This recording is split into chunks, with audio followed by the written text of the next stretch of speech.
Once upon a time, there was a housefly named Buzz. Buzz lived in a dirty, run-down restaurant kitchen in the heart of the city. He had been born and raised in the kitchen, and he had never known anything different. As far as he was concerned, the kitchen was his entire world. Buzz had always been fascinated by cooking. He loved the way the ingredients came together to create something delicious, and he was always eager to learn more about the art of cooking. Despite his small size, Buzz had big dreams of becoming a master chef one day. But for now, Buzz was content to work as a line cook in the restaurant kitchen. It wasn't the most glamorous job, but he took pride in his work and always did his best to create tasty dishes for the restaurant's customers. The kitchen was a chaotic and dirty place, with pots and pans piled high and a constant stream of orders coming in. But Buzz loved the energy of the kitchen, the rush of adrenaline he felt when he was cooking multiple dishes at once. The head chef of the restaurant was a gruff, no-nonsense man named Chef Johnson. He had no time for the other kitchen staff, and he certainly had no time for Buzz. But Buzz didn't let Chef Johnson's attitude get him down. He knew that he was a skilled cook, and he was determined to prove himself. Despite the difficult working conditions, Buzz found joy in the small moments of his day. He loved the sound of sizzling meat on the grill, the scent of freshly chopped herbs, and the feel of a sharp knife in his tiny hands. But Buzz's life was about to take a dramatic turn. One day, while he was preparing a dish, he overheard Chef Johnson talking to the restaurant's owner.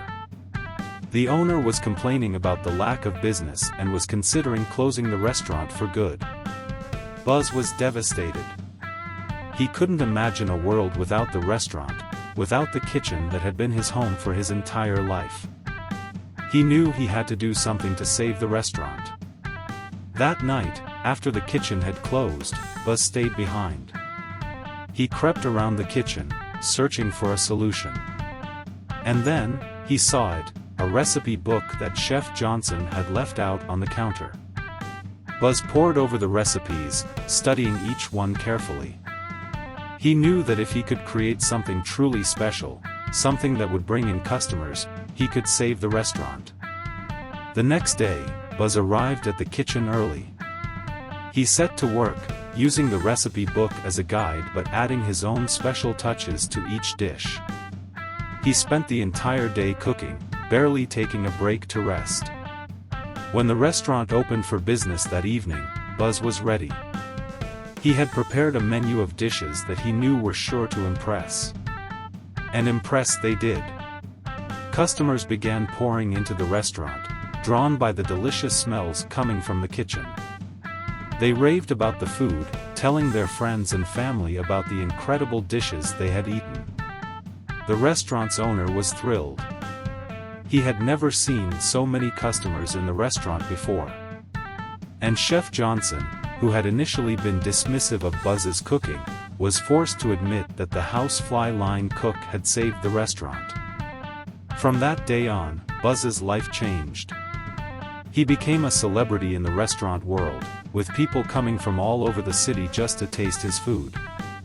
He was eventually promoted to head chef, and he created a name for himself as one of the most talented chefs in the city. But despite his success, Buzz never forgot his roots. He continued to work in the same kitchen, surrounded by the same pots and pans, and he always took the time to teach young kitchen staff the art of cooking.